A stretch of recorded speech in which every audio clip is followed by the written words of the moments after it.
खिलाफ धरने पे बैठे अभ्यर्थियों के बीच देर रात एक ऐसा चेहरा पहुंचा जो खुद सरकार का हिस्सा है।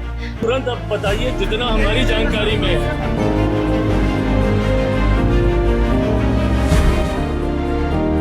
को लेकर एक लंबा समय हो गया है, 2 हफ्ते से ज्यादा हो गए हैं, ये लोग वहाँ पे संघर्ष कर रहे हैं और ऐसे में अब समय है कि हम लोग बैठकर जो भी जायज सल्यूशन है उस दिशा में हम लोग आगे बढ़े। यानी मामला सिर्फ धरना स्थल तक सीमित नहीं रहा है, बल्कि सरकार के अंदर भी इस मुद्दे को लेकर बातचीत शुरू हो चुकी है और बातचीत की जा रही है। इसके अलावा सरकार के खिलाफ धरने पे बैठे अभ्यर्थियों के बीच देर रात एक ऐसा चेहरा पहुंचा जो खुद सरकार का हिस्सा है। जी हां, हम बात कर रहे हैं चिराग पासवान की, जो देर रात गर्दनीबाग के धरना स्थल पे पहुंचे और अभ्यर्थियों से मुलाकात की, उनसे बातचीत की। नमस्कार, आप देख रहे हैं वॉइस हब और मैं हूं शालिनी। दरअसल गर्दनीबाग के पीटी मेंस, बीपीएससी 17 की कैंसिलेशन, दरोगा भर्ती समेत अलग अलग मांगों को लेकर छात्र और अभ्यर्थी लगातार धरने पर बैठे हैं।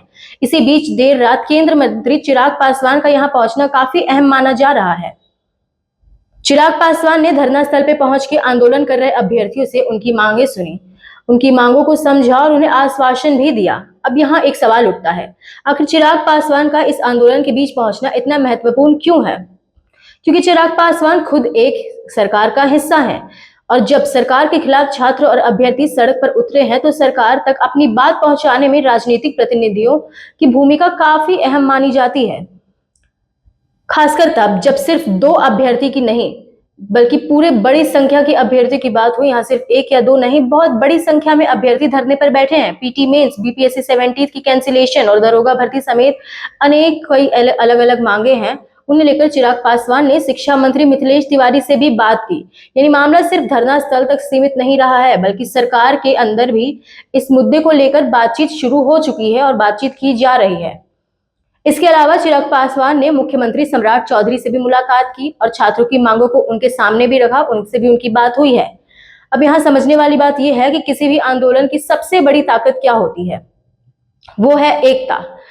जब तक छात्र और अभ्यर्थी अलग अलग अपनी आवाज उठा रहे थे, उनकी बात नहीं पहुंची जा रही थी, नहीं सुनी जा रही थी। लेकिन जब बड़ी संख्या में लोग एक मांग को लेकर एकजुट होते हैं, धरने पर बैठते हैं और लगातार सरकार से जवाब की मांग करते हैं, तो उसकी आवाज को नजरअंदाज करना बहुत मुश्किल हो जाता है। और गर्दनीबाग का ये धरना स्थल पिछले कुछ समय से बिहार के छात्रों का आंदोलन का एक बड़ा केंद्र बन रखा है।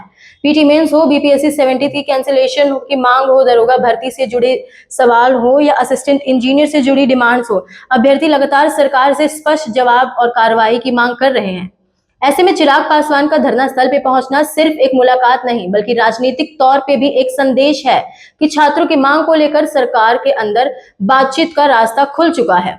लेकिन असली सवाल अब भी वही है, क्या बातचीत सिर्फ आश्वासन तक रहेगी या फिर अभ्यर्थियों की मांग पर सरकार को कोई ठोस फैसला लेना पड़ेगा?